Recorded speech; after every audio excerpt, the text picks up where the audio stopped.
Alhamdulillah nahmaduhu wa nasta'inuhu wa nastaghfiruh wa na'udzu billahi min syururi anfusina wa min sayyiati a'malina. Man yahdihillahu fala mudilla lahu wa may yudlil fala hadiyalah. Asyhadu an la ilaha illallah wa asyhadu anna Muhammadan abduhu wa rasuluhu amma ba'd. Ikhwati rahimani wa rahimakumullah. Ketika masuk bulan Zulhijjah, siapa sih sosok atau orang yang paling sering dibicarakan? Maka pasti tidak terlepas dari satu nama, yaitu adalah Nabiullah Ibrahim alaihissalam.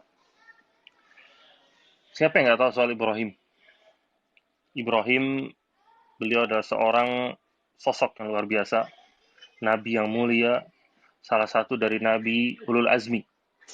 Dan beliau juga seorang imam. Dan ini yang Allah Ta'ala katakan dalam Al-Quran, Inna Ibrahim kana ummatan qanitan lillahi hanifa, walam yaku minal musyrikin, kata Allah. Bahwasanya Ibrahim, beliau adalah seorang imam yang tunduk kepada Allah dan juga hanifah, bersih dari kesyirikan. Walam yaku minal musyrikin. Dan Ibrahim tidak termasuk dari orang-orang musyrik. Ibrahim maka adalah seorang imam. Beliau seorang idola yang diikuti oleh kaum muslimin. Bahkan diperintahkan juga kita untuk mengikuti beliau alaihissalam. Nabi SAW memerintahkan kita untuk membaca zikir di setiap paginya dengan apa? Asbahna ala fitratil Islam wa ala kalimatil ikhlas wa ala dini nabina Muhammad SAW wa ala millati abina Ibrahim hanifa wa makana minal musyrikin. Yaitu kami memasuki waktu pagi dalam keadaan di atas fitrah agama Islam. Wa ala kalimatil ikhlas, kita pun di pagi hari masuk atau berada di atas kalimat ikhlas dan juga di atas agama Nabi Muhammad sallallahu alaihi wasallam dan juga di atas agama ayah kami Ibrahim alaihissalam yang lurus, muslim dan tidak tergolong orang-orang musyrik. Dari sini kita lihat Nabi SAW tidak menyebutkan nama nabi-nabi yang lain. Beliau tidak menyebutkan Musa, tidak menyebutkan Yusuf, tidak menyebutkan Zakaria, tidak menyebutkan Isa, tapi yang disebutkan adalah Ibrahim alaihissalam. Menunjukkan bagaimana Ibrahim itu memiliki kedudukan yang tinggi. Makanya Allah menyebutkan beliau adalah seorang imam. Kemudian, bagaimana sih sikap seorang muslim ketika dia menghadapi atau ketika dia membaca atau mendengar pujian dari Allah Ta'ala dalam Al-Quran? Ketika Allah menceritakan sesuatu dalam Al-Quran, jika isinya adalah pujian, berarti menunjukkan Allah cinta sama mereka. Maka Allah perintahkan kita untuk mencintai mereka juga. Ini yang pertama. Dan Allah juga memerintahkan kita untuk mencontoh orang-orang tersebut yang dicintai oleh Allah Ta'ala. Maka Ibrahim telah dipuji oleh Allah. Di antara dalam ayat yang tadi dibacakan bahwasanya Ibrahim adalah seorang imam, tunduk kepada Allah yang hanif dan tidak termasuk orang-orang musyrik. Ini pujian dari Allah. Maka Allah menginginkan dari kita untuk juga memuji Ibrahim alaihissalam. Dan juga Allah meminta dari kita untuk mencontoh Ibrahim alaihissalam. Nah, makanya beliau dikatakan sebagai seorang imam. Dan di ayat yang lain Allah katakan, kalau antum buka dalam surat Al-Mumtahanah, di ayat yang keempat, ini ayat yang luar biasa sekali. Kalau antum baca sampai akhir ayatnya, dan anda bacakan cuma awal ayatnya aja, Allah katakan, qad kanat lakum uswatun hasanatun fi Ibrahim walladzina ma'ah. Allah katakan, sungguh telah ada suri teladan yang baik bagi kalian pada diri Ibrahim dan juga orang-orang yang bersama dengannya. Itu siapa maksudnya? Itu para nabi yang lain. Kita nggak usah lanjutkan ayatnya panjang, itu juga ayat yang luar biasa. Antum tinggal buka sendiri di surat Mumtahanah. Di ayat yang keempat, ayat yang menjelaskan tentang masalah al-wala wal-bara, tentang masalah loyalitas dalam Islam. Yang intinya di awal ayat ini yang mau kita bahas adalah bagaimana Allah Ta'ala memerintahkan kepada kita atau memberitakan kepada kita bahwasanya dalam diri Ibrahim itu ada teladan yang baik yang bisa kita contoh. Jadi Allah bukan cuma memerintahkan kita untuk mencontoh Nabi kita Muhammad SAW, tapi juga mencontoh sifat-sifat dari Ibrahim alaihissalam. Pada kesempatan yang uh, semoga dirahmati oleh Allah Ta'ala ini juga semoga diberkahi, ada beberapa hal atau beberapa pelajaran yang bisa kita ambil dari diri Ibrahim alaihissalam, yang bisa kita contoh, yang bisa kita praktekkan, agar kita pun bisa dicintai oleh Allah, sebagaimana Allah juga mencintai Ibrahim alaihissalam. Di antaranya tentang bagaimana beliau itu imam dalam dakwah. Ibrahim itu dikatakan oleh Allah tadi ummatan, seorang imam, seorang pemimpin. Dan beliau adalah pemimpin dari dakwah tauhid. Antum baca cerita-cerita Ibrahim alaihissalam dalam Al-Quran, antum bakal temukan banyak sekali cerita-cerita dakwahnya Ibrahim kepada orang-orang di zamannya. Itu kepada kaumnya. Antum bakal temukan bagaimana dakwah Ibrahim alaihissalam kepada orang terdekatnya. Itu kepada bapaknya. Di antara dalam surat Maryam, antum bisa buka di surat Maryam ayat 41 sampai 45, itu ayatnya panjang, ayatnya banyak sekali. Itu bagaimana dakwah beliau kepada Azar, itu kepada ayahnya. Allah abadikan dalam Al-Quran, idh qala li abihi ya abati lima ta'budu ma la yasma'u wa la yubsiru wa la yughni 'anka syai'a. Yaitu ketika Ibrahim berkata kepada ayahnya, wahai ayahandaku, kenapa engkau menyembah sesuatu yang dia tidak mendengar, tidak melihat, dan juga tidak bisa menolongmu sedikit pun. Ini dakwahnya Ibrahim kepada ayahnya. Dari sini pelajaran yang bisa kita petik adalah bagaimana dari sejak zaman Nabi Ibrahim saja, dakwah itu harus dimulai dari ring yang terdekat, dari orang-orang yang terdekat. Dan ini sesuai dengan firman Allah Ta'ala di ayat yang lain. Itu di ayat, ya ayyuhalladzina amanu qu anfusakum wa ahlikum nar. Wahai orang-orang beriman, jauhkanlah dirimu dan juga keluargamu dari api neraka.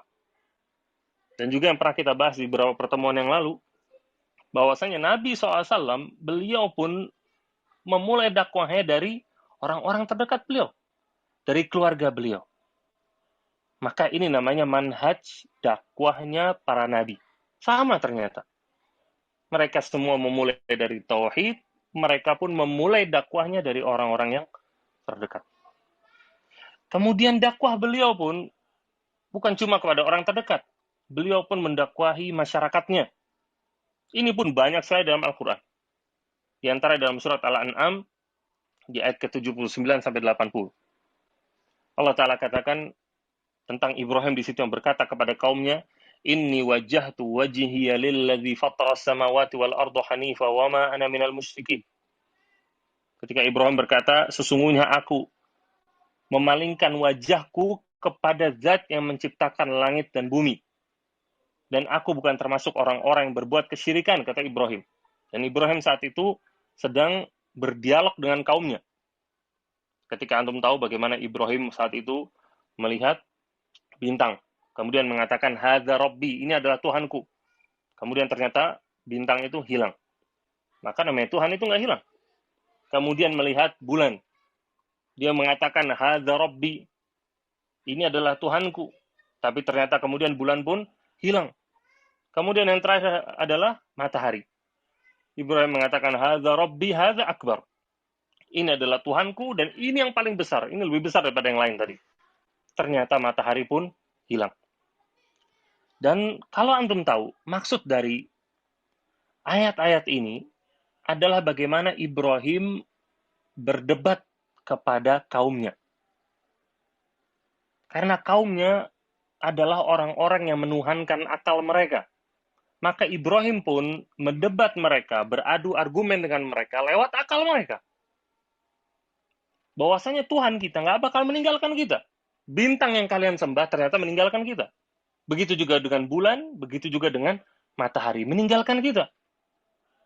Makanya Ibrahim setelah menyampaikan tentang tiga hal ini, bantahan kepada petuhanan terhadap bintang, bulan, dan juga matahari, kemudian Ibrahim mengatakan, sesungguhnya aku memalingkan wajahku kepada yang menciptakan langit dan bumi. Dan aku bukan termasuk orang-orang musyrik. Kemudian dikatakan di ayat yang selanjutnya, wa hajahu qaumuh. Lalu kaumnya Ibrahim membantah, nggak mau terima. Ibrahim membalas lagi, qala tuhajjunni fillahi wa qad hadan. Apakah kalian mau membantahku padahal aku ini sudah diberikan hidayah oleh Allah Ta'ala? Wala akhafu ma tusyrikuna bihi illa ayyasha rabbi syai'a.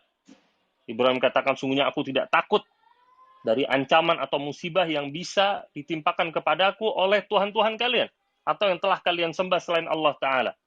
Illa ayyasha rabbi syai'a.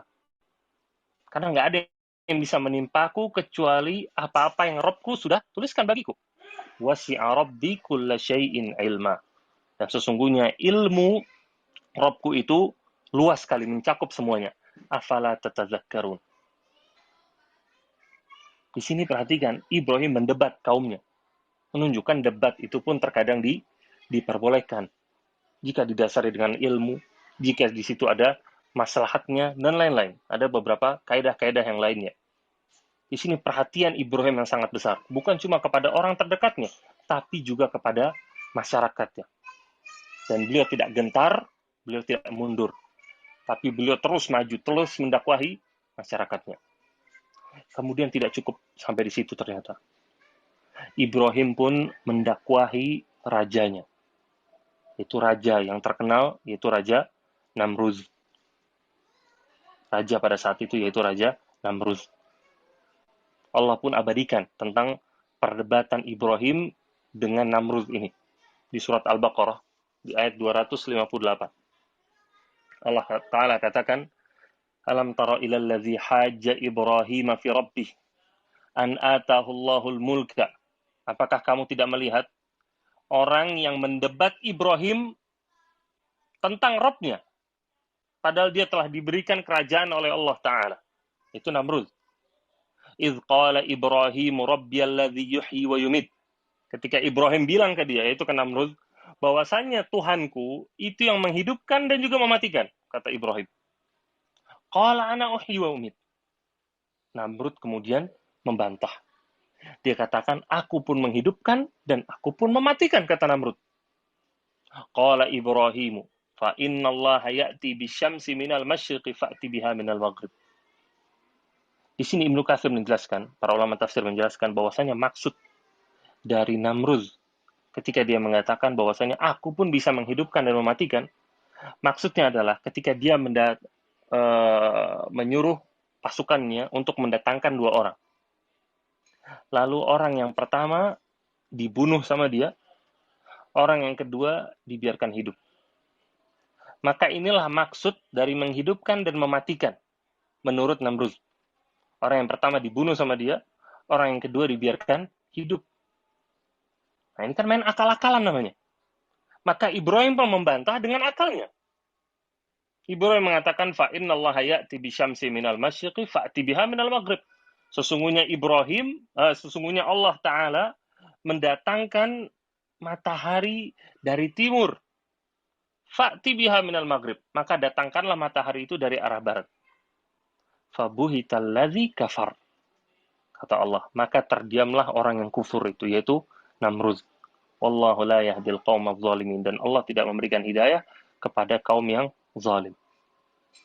Kita lihat di sini bagaimana Ibrahim alaihissalam benar-benar seorang imam dalam masalah dakwah.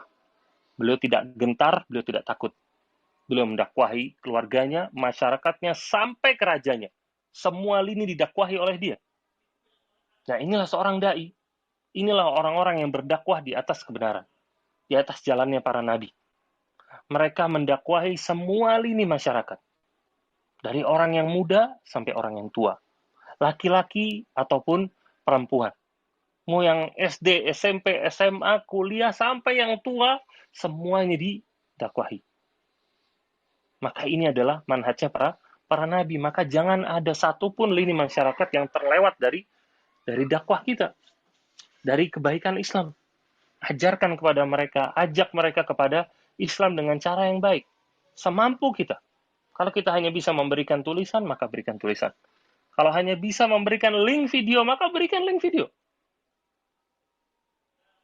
Inilah bagaimana cara kita mencontoh Ibrahim alaihissalam. Dan beliau ternyata tidak cukup sampai di situ. beliau pun sabar dalam dakwahnya. Dan saya rasa tema tentang kesabaran Ibrahim adalah sebuah rahasia umum yang diketahui oleh semua orang. Bagaimana Ibrahim ketika diancam oleh rajanya, kalau sampai dia meneruskan dakwahnya, maka dia akan dibakar. Ternyata Ibrahim terus melanjutkan dakwahnya, menghancurkan berhala-berhala kaumnya. Lalu Ibrahim pun ditangkap oleh Namrud, kemudian Namrud memerintahkan masyarakatnya untuk mengumpulkan kayu bakar. Karena Namrud mau membuat api terbesar yang pernah dilihat oleh manusia. Dengan tujuan untuk membakar siapa? Ibrahim alaihissalam. Maka dikumpulkan, dinyalakanlah api yang sangat besar. Ibrahim sampai detik terakhir sebelum dilempar ke api tersebut, Ibrahim tidak gentar. Ibrahim tidak takut sama sekali. Kemudian Ibrahim pun dilemparkan ke dalam api. Ternyata apa yang terjadi? Allah pun menyelamatkan Ibrahim. Allah mengatakan kepada api itu, Kuni bardan wassalaman ala Ibrahim. Jadilah api yang dingin dan juga memberikan keselamatan bagi Ibrahim alaihissalam. Nah, di sini adalah bentuk kesabaran dalam berdakwah. Ibrahim mau dibunuh, tetap saja sabar. Tetap sabar. Tidak mundur satu langkah pun. Nah, sebagian orang di zaman kita ya ikhwah, ketika mendapatkan cibiran, mendapatkan cemoohan, mendapatkan sentilan, langsung goyah keimanannya. Yang jenggot mulai dipotong sedikit demi sedikit. Yang mengangkat celananya di atas mata kaki mulai diturun-turunkan. Yang pakai cadar mulai dibuka cadarnya. Yang pakai jilbab panjang, jilbabnya ditarik. Lama-lama makin pendek. Karena apa? Mendapatkan cibiran. Mendapatkan cemoohan. Dan ini adalah bagian sangat-sangat kecil dari cacian yang didapat oleh para nabi, para rasul, dan juga para dai-dai tauhid. Mereka bukan cuma mendapatkan cemoohan, cacian, tapi fitnah disebarkan ke masyarakat. Lihat Nabi kita SAW dituduh sebagai seorang penyihir, sebagai seorang gila, dan lain-lain. Kemudian masyarakat sekitar disuruh untuk memboikot Nabi kita Muhammad SAW.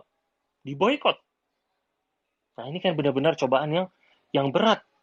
Sampai saat itu Nabi SAW terpaksa untuk tinggal di gunung, makan daun-daunan.